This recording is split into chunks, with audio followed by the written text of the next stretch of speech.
Welcome back to the channel. My name is Brad, and today we're going to do the Nasdaq 100. We're going to figure out which is the best cover call strategy that you might want to consider for your portfolio. If that's what you're looking for, stick around. So last night I watched a video right here. They talked about QQQI, and I can now understand all the frustration of all the viewers because they put out incorrect information. Amazing how they put out incorrect information. Nobody calls them out. I literally read the comments. Nobody calls them out. I'm going to call them out. I actually did call them out. Don't put out bad information. What's wrong with these people? But let's get into today's topic, the Nasdaq 100. So I go out and look at the difference between the BXN and the BXM. They're the two indexes. They're the buy-rate indexes, one representing the Nasdaq and one representing the S&P 500. And you can see that the BXN beats the BXM about 30%, according to TradingView. Well, I don't always believe everything I see on the charts. I want to see the raw data. So what did Brad do? He goes out and he downloads the data and he runs his own test because he wants to see a lot more than what actually TradingView may or may not tell you from the chart. So when I ran my test, I took $100 and said, hey, I'm going to buy this index at $100, and how does this track out over time? And that's exactly what I did. And what I came up with is pretty much what TradingView said. There you have it. It wasn't that far off, at least from the data that I had. So you can see where the buy rate is. Nasdaq definitely outpaces the S&P 500, but there's a couple caveats about that. And let's talk about that real quick. The correlation between the Nasdaq and S&P 500 is 97.5. And this is on the buy rate indexes. Coefficient of variation is 21.6 on the Nasdaq, and S&P 500 was 17.5. The standard deviation of the Nasdaq was 32.3, and the standard deviation of the S&P 500 was 23.3. Total returns over 10 years was 110% for the Nasdaq, 78.5% for the S&P 500, with a difference of 31.89, with an average yearly difference of 3.19. The calculated max drawdown, well, that's based on a daily change, not based on a month or a week or anything else. So we're not going to take those calculations into account right now. So at the end of the day, I look at this going, standard deviation is higher on the Nasdaq than the S&P 500, even on the buy rate. So as a retired person, you're going to see your account fluctuate more. That is what standard deviation is going to do to you. You're going to get farther out to both extremes, with standard deviation being higher on the Nasdaq. But let's go ahead and move on and get to the data, because there is a lot of pretenders out there, just a lot of pretenders. And we're going to just break it down. 1 year, we got the Qs. We got QQQI. We got GPIQ.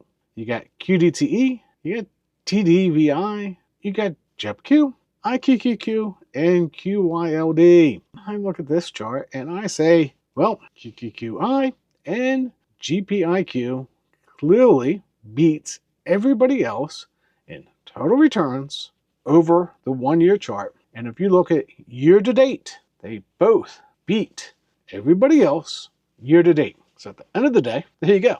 Those are your two funds. But let's look at the little charts a little bit farther, and I'm going to explain both of these funds a little bit more in detail, why you might want to consider them. But clearly, from the charts, QQQI and GPIQ lead the way, and they both use two different strategies, which I like. You don't want the same strategy and think that you're going to get different results. You're getting slightly different results because they're using slightly different strategies. If I look at total return since March 21st and price change since March 21st, we can kind of get a little more feeling of this. We got a little bit bigger price change on some of these, but we got better total returns on others. So you just got to keep that in consideration. Price change does not always equal NAV erosion, but at the same time, price change going down may give you a perception of price erosion. And that's got to be always taken into consideration when you start looking at this long term. The yields are based on Seeking Alpha, who's having their sale right now, just in case you don't know. So if you want to figure out some of these yields, you can go to Seeking Alpha and figure them out yourself. Great place, great tools.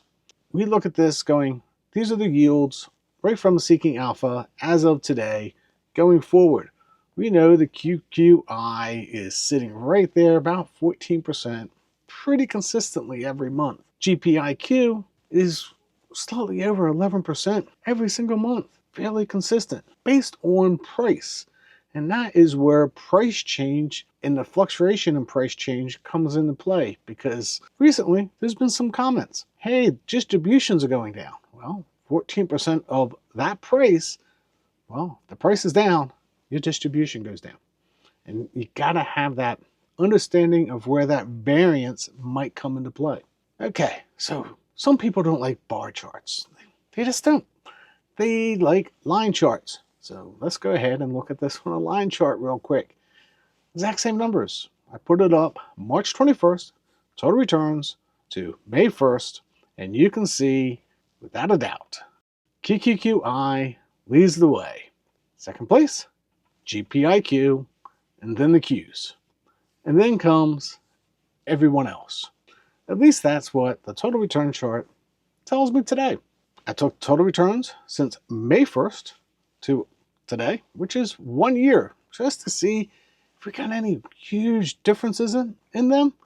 And we come up with, hey, we got QQQ at 14, you got GPIQ at 13.16, you got QQQI at almost 14, 13.98. So you didn't see a whole lot of difference just for a couple different months. That's really telling me it's consistency, and that's what we're looking for.